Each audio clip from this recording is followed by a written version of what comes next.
Hi, I'm Tiffany. And I'm Rihanna, and welcome back to Fresh Off the Broke. Fresh Off the Broke is about personal experiences growing up Asian American in predominantly white community, Asian media, and Asian pop culture in general. Race has always been a sensitive topic. Every day there are debates over race. With our podcast, we intend to shed light on the experiences of first-generation Asian immigrants, not put them on a pedestal. We understand that race isn't everything, but there should be an acknowledgement of people of color, the knowledge gap, and the racial divide that will ideally be broken. Now that that's out of the way, let's get into the episode. Today's topic is Asian joy. By the way, guys, I apologize, but my allergies are pretty bad right now, so if you hear me sounding a little weird, that's why. Just wanted to let you know. Yes, and please leave kind comments wishing Rihanna well. Thank you. Hope your allergies get better. Thank you. Now, moving on to the topic of the day. What is Asian joy and why are we talking about it? So, basically, this episode is going to be spotlighting some good news, some silver linings, and overall just talking about wholesome moments to give everyone's hearts some rest. Because there's always this meme about how the world is, I don't know if it's a meme about how the world is ending or like how everything is really bad because, you get bad news every day. Admittedly, there's a lot of bad things going on around the world. Mm-hmm. And so today, this is going to be a little cozy episode. Yeah. A further explanation on the term in itself, Asian joy. Basically, this year, the theme of many Heritage Month were insert Heritage Month or like insert ethnic group joy. And for Asian Pacific Heritage Month, John Chu, the director of Crazy Rich Asians, he made this really nice video with a ton of Asian celebrities on Asian joy, basically saying, hey, we're Asians and we can be happy too, you know? Since the past 2 years or so with COVID and COVID racism and everything, whenever you hear about Asians, it is really just terrible news regarding COVID racism. And once in a while, you'll have a wholesome story. But, it's just one of those things where it's like every day you'll see, oh, someone died or people are being attacked. Mm-hmm. And it's a lot to take in as an individual as well as a community in general. Mm-hmm. Because, of course, these things should be talked about and addressed. And at the same time, we should also spotlight joy in the community to show that, hey, we have good moments as well. So that's why we're doing this. It's easy to get lost in all the bad news, so we thought we needed an episode to just be happy, you know? Mm-hmm. So let's talk about some good news. And as we've said before, we pre-record our episodes, so these news stories are from late July-ish. By the time you're listening, it's going to be about early August, so there's a slight time gap. Yeah, so if there's anything that we aren't really touching upon, that might be why. So let's get into it. So a few things I want to share are, one, Netflix and Goldhouse. They launched something called Netflix Gold to amplify API stories, which is really cool since Netflix, admittedly, Netflix is basically the top or just one of the most used subscription services for watching TV or watching shows in general. So the fact that they're giving people from the API community a voice or just a designated space to highlight their work is super cool. Speaking of Netflix, Naomi Osaka, a awesome tennis player, she, excuse me, I'm getting allergies from Rihanna. No, I'm kidding. Has a self-titled docu-series, which, to my knowledge, is already out. By the time you listen to this episode, it'll probably already be out, period.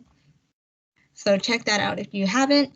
And in it, she talks about the backlash over her biracial identity, her being Blasian, and much more about her career. Apparently, they said that it was filmed throughout a 2-year period starting from the US Open in 2019. Jeez. So you're probably going to get a lot of insight into the journey and also just the overall struggles she's faced with people doubting her and also just being mad at her for existing, for lack of a better word. Oh. And another super cool thing about Naomi Osaka is she got a second Barbie doll. Yeah. Second, not first. She got 2 Barbie dolls now. And the second one sold out like that. Yeah. So you go, Naomi Osaka. That's crazy. You're listening to this. We love you. We stand. My third and final thing that I want to share, it kind of relates to the first point that I made about Netflix and movies in general. So there is this movie called Blue Bayou, which is coming out on September 17th. And it had already premiered at Cannes, which is super cool, by the way. And it's directed by a Korean American. His name is Justin Chon. You may recognize him from... These are admittedly kind of funny places to recognize him from. But you might know him from VGA, Boys Generally Asian, the parody K-pop group, as well as his role in Twilight, where he played a character called Eric Yorkie. And the movie has nothing to do with that. It follows the story of a Korean adoptee in America in a later stage of his adult life, and he's facing deportation and the possibility of losing his loved one. Now, of course, we haven't seen it because how are we going to get the can? But from what I've heard from people online that have seen it, people are saying that it's a super touching story and it's a really interesting perspective on the Asian American or just a Asian immigrant experience. So I'll definitely take their word for it. And like you, I'm very excited to see what comes of it. Dang. That's crazy. From BGA, I'm sorry. That's so funny. Started from the top. The top. And now even higher at the top. For me, I would like to talk about Tresse because mind my pronunciation, by the way. I'm really bad at rolling my R's, and I just would like to save myself from that embarrassment altogether. Anyway, so Tresse is a anime-style cartoon based off a Filipino comic book series. And the, I guess, anime adaptation came out in the US on June 10th, 2021. The books came out in 2005, by the way. And this, I guess I'll just call it an anime.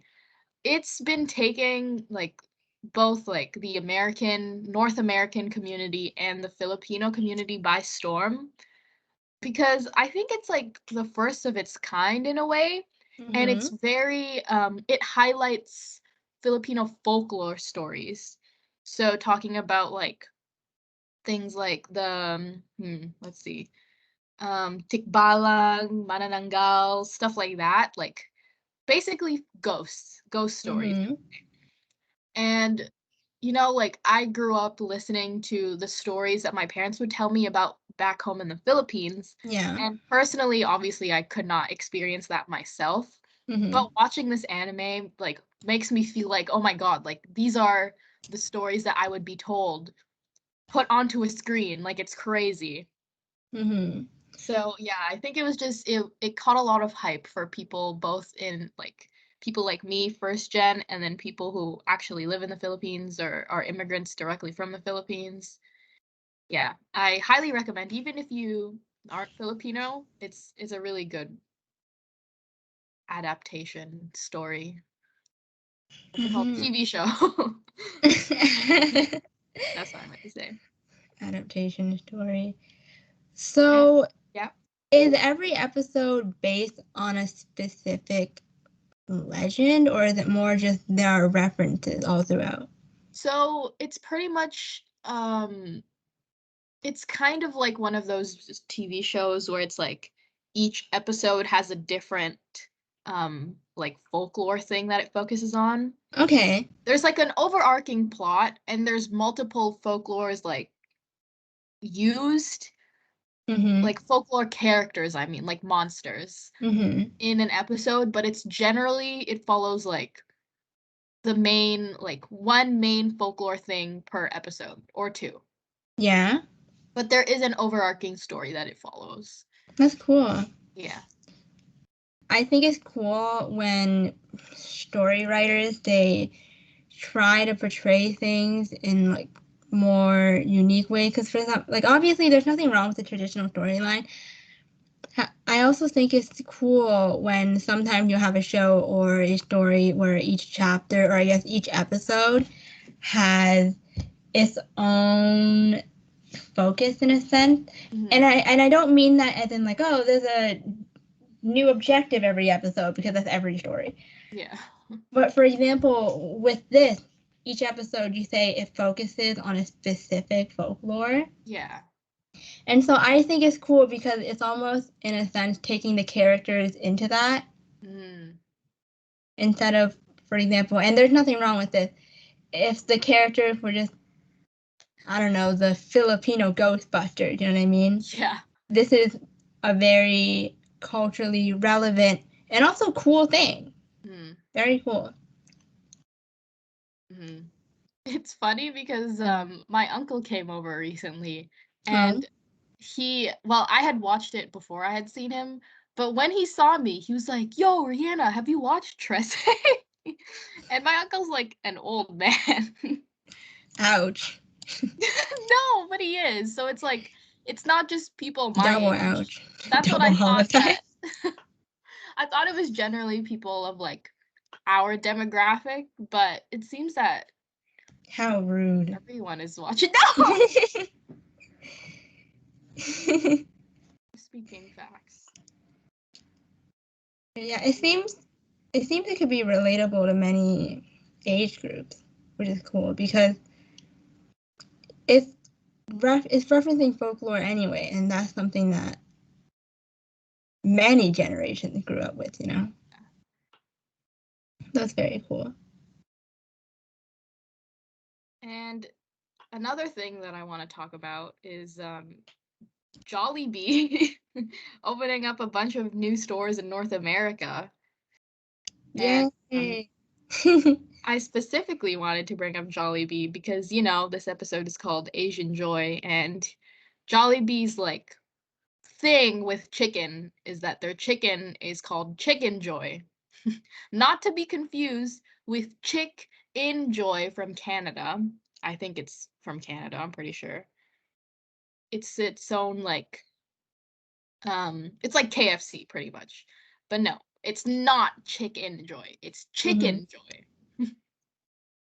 I think it's really cute that Jollibee calls their chicken Chicken Joy. It's a very, I don't know, I like when people sometimes do or come up with more childlike or childish things just Mm, because you don't always have to take yourself that seriously. For example, they don't have to make it, oh, this is our chicken. But no, yeah. it's like this is our chicken joy. Chicken brings you joy, or you know, very Yeah. cute. Wholesome. So now that we're done the news portion of this episode, this next portion is completely unrelated to news, by the way. Yeah. This is just going to be a fun and games kind of sharing moment, similar to a very old episode that we did about Chinese culture and Filipino culture. Mm. And we're basically going to be sharing some legitimate games, like I said, fun and games and silly tongue twisters, and basically just have a good laugh. Because we need it. So I'll go first with some Chinese tongue twisters. I will do a variation of Cantonese and Mandarin one, since Cantonese one, that's something I learned from my childhood, And then the Mandarin ones, I guess they also are from my childhood, but they're ones that I might have learned from Chinese school. And if you are a longtime listener or you've listened to a past episode or two, you might know that I went to Chinese school for Mandarin. So this section of sharing is basically me trying to mix the two so that we can include more of our Chinese audience. So I have 4 lined up right here. The first one, Cantonese. I'll be sure to translate and explain each tongue twister after I do it, so that people that don't speak the dialect and also are Chinese will know what's going on. So the first one is So this one is $1 for a chicken, $7 for a turtle. Is the chicken more expensive or a turtle more expensive? Well, when it's translated, you obviously know the answer, or also when it's read out loud, you know the answer. Obviously, the one that costs $7. But the thing here is that chicken and turtle in Cantonese, they sound pretty similar. Chicken is gai, and turtle is guai, and then expensive is guai. So at the end, when they ask if chicken is more expensive or turtle is more expensive, gai guai then guai guai. It sounds like you're just saying the same word over and over again, which is the purpose of a tongue twister. But there's your explanation. So here's my second one. This one's gonna be in Mandarin. It's 少了白了兔，白了又了白，两了只了，耳了多了，说了起来来，爱了吃了，萝了菠了，合了青了菜，蹦了蹦了，跳了跳了，真的可爱。And this one is a tongue twister in kind of a more unique sense because basically, rather than using similar sounding words, it uses a sentence ender or an action ender in Mandarin, which is le. And what they're doing is in between every word of the sentence, they just stick in this word. And so the normal reading of this would be, oh, this is small white rabbit. It's whiter than white because it's a white rabbit. It's kind of like when they describe Snow White, how she's as white as snow. And it has 2 ears that stick up. It loves eating carrots and vegetables. And then this last part is basically describing that it's jumping.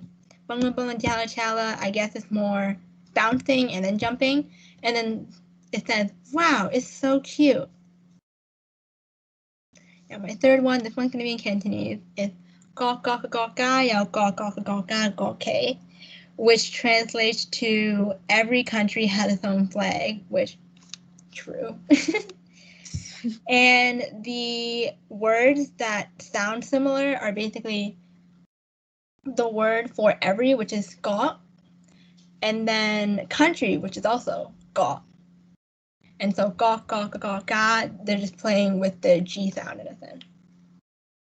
Now my last one, this one's in Mandarin, and this I'm going to have to throw up on screen because it's as much of a visual game as well as it is a verbal game. Where there's this word, which I'll explain later, that has more than one pronunciation as well as more than one meaning, which can be confusing to basically the reader. So it's 人要是行，干一行行一行，一行行行行行，要是不行，干一行不行，一行不行，行行不行.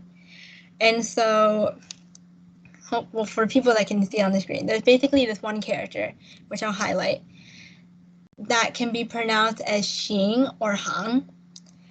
And so in this specific tongue twister or phrase, it's basically saying if a person is capable, then if they can succeed in one field, they can succeed in every field. If a person isn't capable, then they won't succeed in one field, they won't succeed in any field.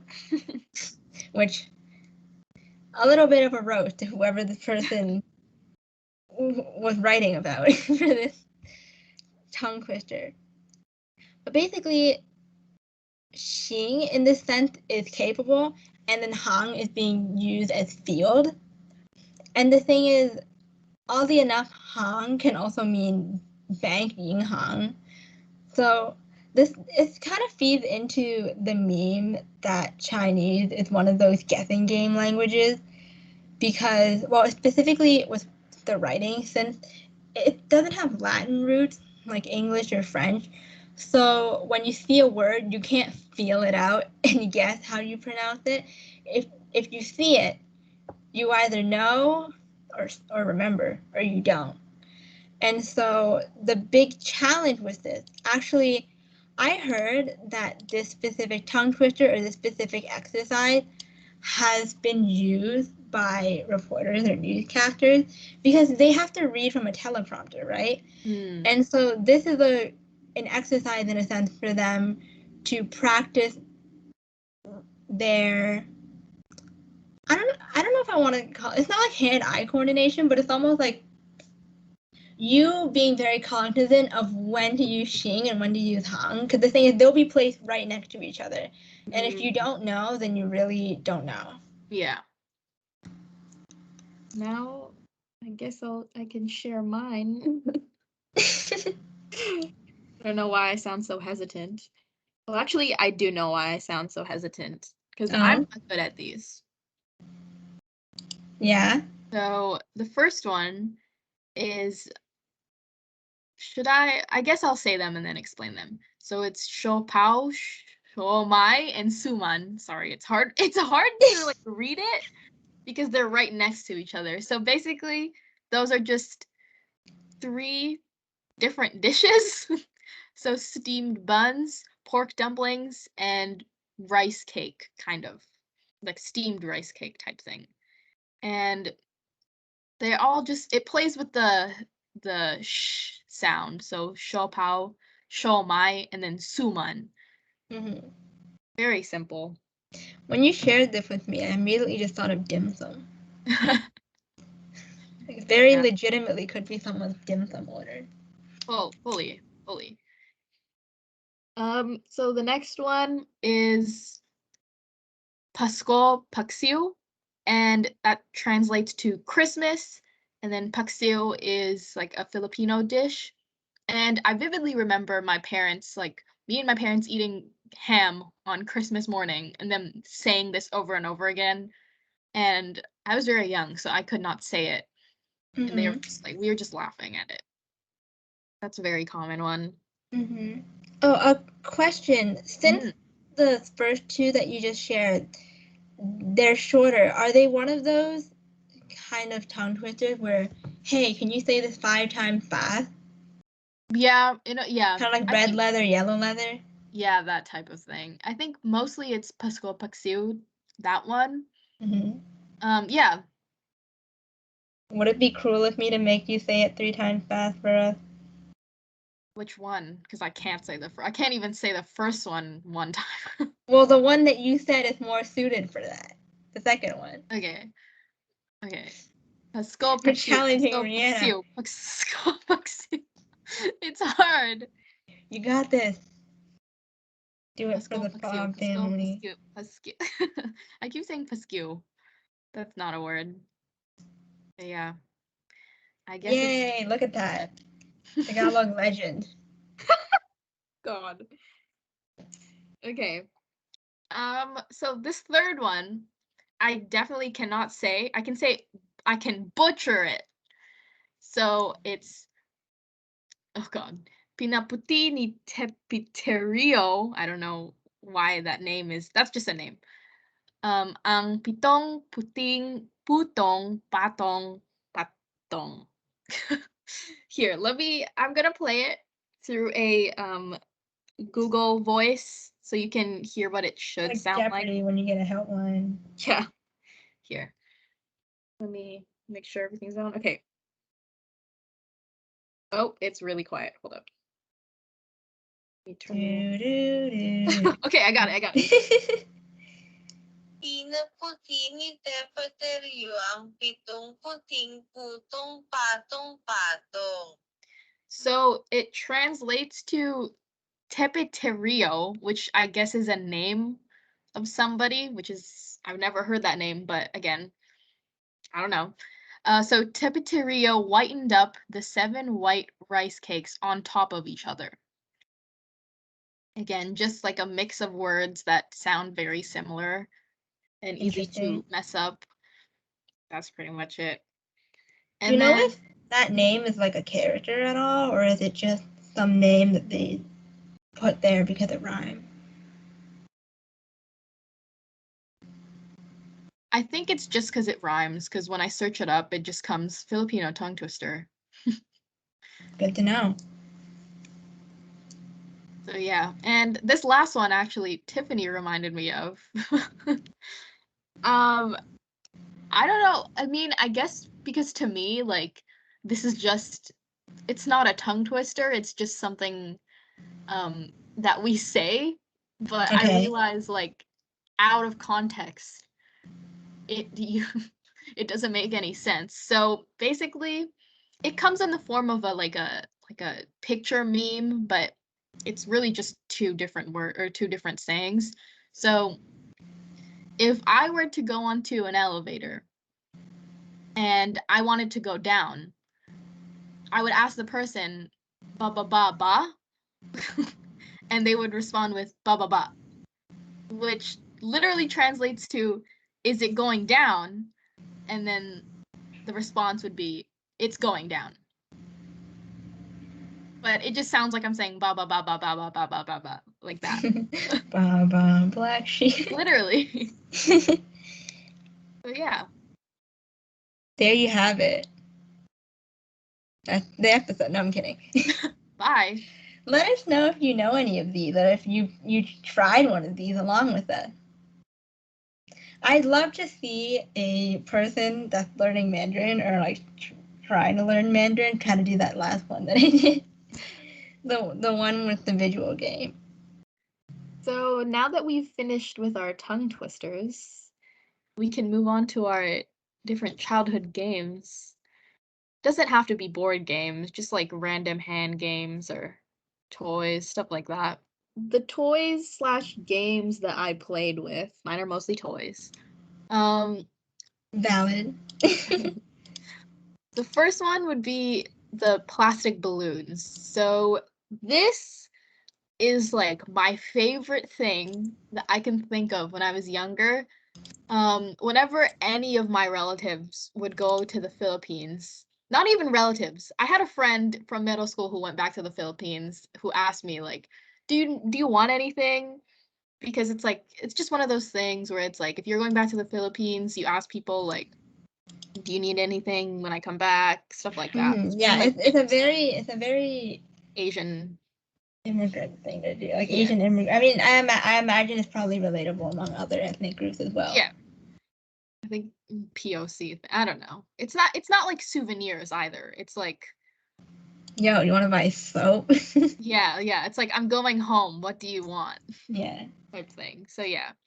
And so whenever anyone asked me, "What do you want from the Philippines?" I would scream about this. I want plastic balloons, which is kind of redundant because, when you think of balloon, all balloons are I think most balloons are made of plastic. So this in particular is basically a little tube of like this like liquid rubber type of thing, and you would open up the tube and take like maybe like a pinch of it, like a little smaller than a dime size of it, and it would come with a very tiny straw, like not even the size of your pinky, and you would put the little plastic on the edge of the straw and blow into the other side, and it would make like a balloon out of the plastic. And that's all it did. Like it was literally just making your own balloons out of liquid plastic pretty much, and it smelled like gasoline. But that was like my favorite smell. I love that toy so much. And That sounds fun, but the way you're describing it, I'm somewhat concerned that this is I dangerous. mean, it seems to be a trend. My dad told me when he was younger, he used to do this thing where he would mix like bubble gum with gasoline. Oh my And it god. would make like it would look like you were Spider-Man because of like the webs because it was Oh sticky. man. Yeah. I don't know. Bubble gum and gasoline. I don't know. I don't even know if that's like a thing that people did. It might just be my dad. You should. I need you to check that right now. I need to know how much of a shared experience Yeah, no, mixing I don't bubblegum and know. gasoline is. But yeah. The next time you have a conversation with your dad, you're gonna say, "Yeah, I used to play with fire." Yeah. I think that's also something he did. Anyways. Yeah, but also to note, there is a toy like in North America. I think it's called balloonies or balloonies, something like that. And it's literally that, but I don't think it smells like gasoline. It's Yeah. the exact same thing, but it's marketed for a Western audience. The second thing I want to talk about, this is definitely not a kid's toy whatsoever. Like, do not give this to your child. It's more of like a gag thing. The things you're sharing, you see. It's only because when I was younger, it was like one of those things where my cousin had one, and then me and my younger cousin would like look at it and laugh to ourselves. Uh-huh. It's the Barrel Man, and it pretty much is just a wooden sculpture of a man like in a barrel. You can see his head, and you can remove the barrel. But when you remove the barrel, his family jewels pop out. If you can catch my drift. I catch your drift. Yeah. And it's one of those things where you buy it and you give it to your friends as like a gag gift as a souvenir from the Philippines. Mm-hmm. But like as a kid, me and my younger like cousins thought this was the funniest thing. Also kind of scandalous. But yeah. Kind of. Yeah, that seems like a. I don't know if I want to call it common, but I feel like I've seen things like that in souvenir stores, Yeah. or just one of those types of quirky gift stores. Yeah. Like a running gag that you had. I don't know. Yeah. If I look at the picture, it kind of looks like a man in a very tiny sauna, Yeah. like a very tiny hot tub, like a barrel. Yeah. Just beware. If you have a Filipino friend and you see a wooden sculpture of a man's head in a barrel, unless you want to get laughed at or you want to see it yourself, don't lift up the barrel. Don't lift up the barrel, please. All right, so I guess it's my turn to share. Sounds like we're doing icebreakers. So the first thing I'll share is something called the bicycle game. And this one is more of, for lack of better words, a physical game. And I'm actually not all that sure it is just exclusive to Chinese people. I think it might be more widely shared by people in the Asian community. I don't know anyone from the quote unquote Western community or Western hemisphere that has a. So basically, you have two people. They don't even really have to be lying on their back. They're just like sitting at lying down at an angle, maybe like 45 degrees, and you have like your 2 feet up, and then you're essentially it's like the reason why they call it a bicycle game is because you'll have like your 2 feet together, and then it's almost like, for example, like you're pushing one leg and like they retrieve, and then like it's like you're riding a bike. Oh, I That's see. basically, you know what I mean? It's almost, think of it as if two people have their hands connected, and one person pushes their right arm forward, and then correspondingly, I guess the person with their left hand would push back, and then vice versa, and it's like you're riding a bike. Hmm. And it's one of those pastime games that I did as a kid because there's this whole genre of games in basically any community that's labeled as like a poor kid's game or like things that you play when you don't have things in a sense. Mm. It's basically like, for example, when if you don't have toys or you don't have these things that you can play with, then you start like making things up with your imagination, right? Yeah. And so that's basically what the bicycle game was. I played this with family members, friends, mostly in China. I remember when I was little, we played on the couch and it was a lot of fun. Like one of those things where it's kind of like those hand games where you're trying to do it faster every time, and there isn't necessarily a motive, but like you're just having fun doing it, the same action over and over again. The second game that I'm going to be sharing is called Airplane Chess. The name in itself sounds very cool. It's basically, it's kind of hard to explain without a visual aid. So for people that are listening, I suggest you look up Airplane Chess because it's a board game, by the way, and the board is quite complex looking. So if I were to describe it solely using words, that I don't think you'd be able to follow because it's like a multicolored path and you have like all these like 4 paths and like corners and stuff. And so basically, this game is, in a sense, you have 4 corners or 4 hangers, and each person, they have a set of planes. You have 4 planes.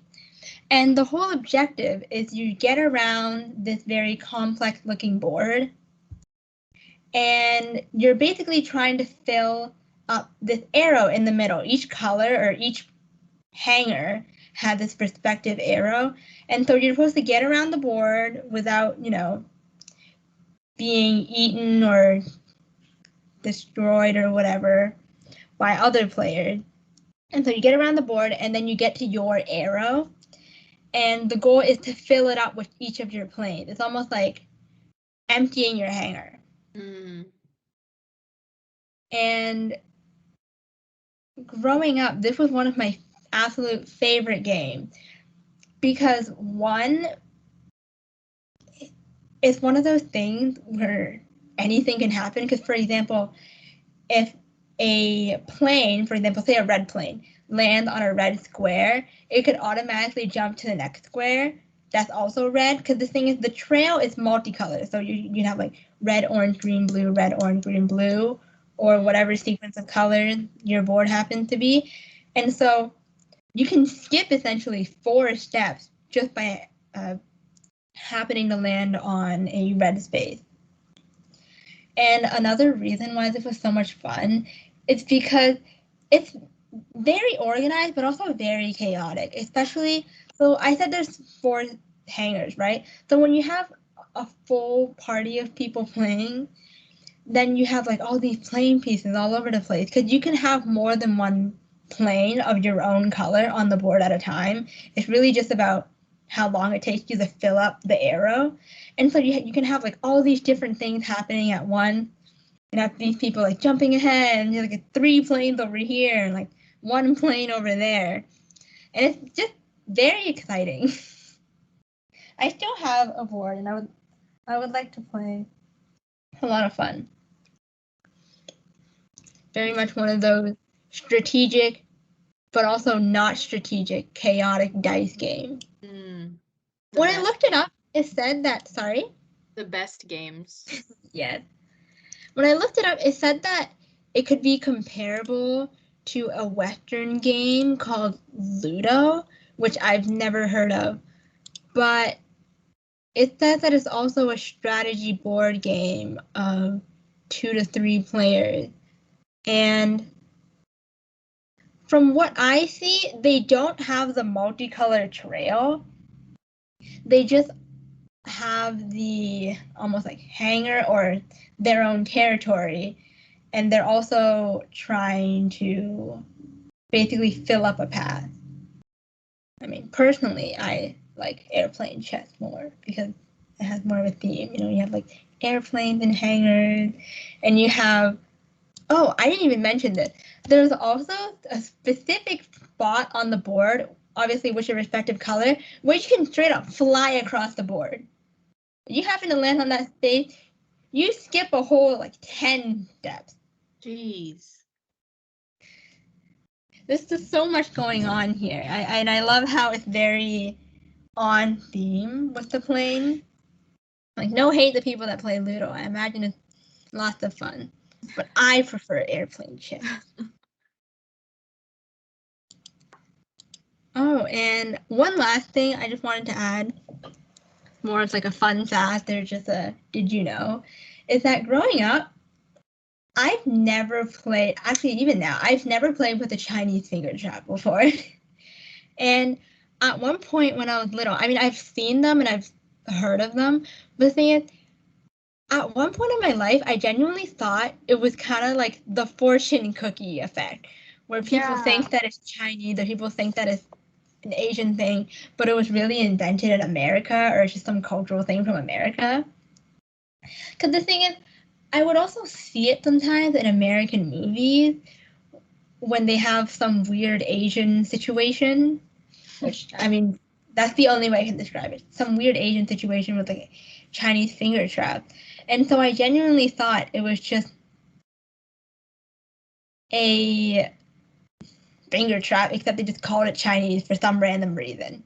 Yeah. I didn't realize that it was actually a Chinese thing. I genuinely thought,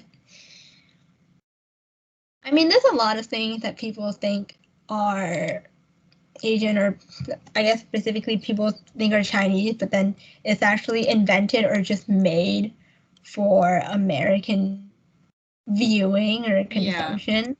Yeah. It's like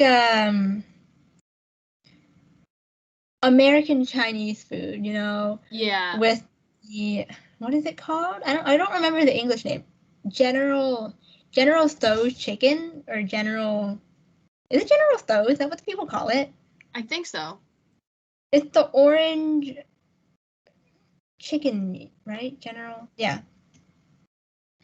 Stuff like that. Actually, I would say that is slightly more consumed by Chinese people than the other Western dishes, but things like chicken ball and spring rolls and stuff like that, it's not something that Chinese people normally or on an everyday basis eat. Usually you'd probably see it at a buffet or at one of those Chinese takeout restaurants. And it's basically made for Western consumption. Yeah. I'm glad we had a wholesome episode to just talk about games and all these good things, because I think we were due to have something good. Yeah. All the bad that's been going around. And it was nice to just have a little cozy chat. Yeah. Cozy little corner. Yeah. Like I said earlier, it's very easy to get lost in all the bad. So hopefully you guys had a fun time with this episode too. Yes, thank you for joining our cozy corner. Thank you for tuning in today. And as always, feel free to leave a comment. Like I said earlier, if you tried one of the tongue twisters we were talking about, let us know what you think. Did you have some trouble? Did you have to use a text-to-speech like Rihanna?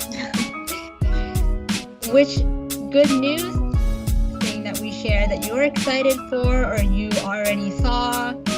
Let us know if you watched Naomi Osaka's Netflix docu-series. Let us know if you watched Trece. Let us know if you're going to be going to one of the new Jollibee stores. I know I am. And feel free to share a childhood game or a tongue twister that you have from your childhood. From your specific culture, language. We're excited for it all. If you guys like this episode and want to stay connected with us, check out our website in the description. It contains links to our streaming platforms such as Spotify, Anchor, Apple Podcasts, and more. Follow us for more behind-the-scenes content, announcements, and other random things we decide to put on there. See you next time.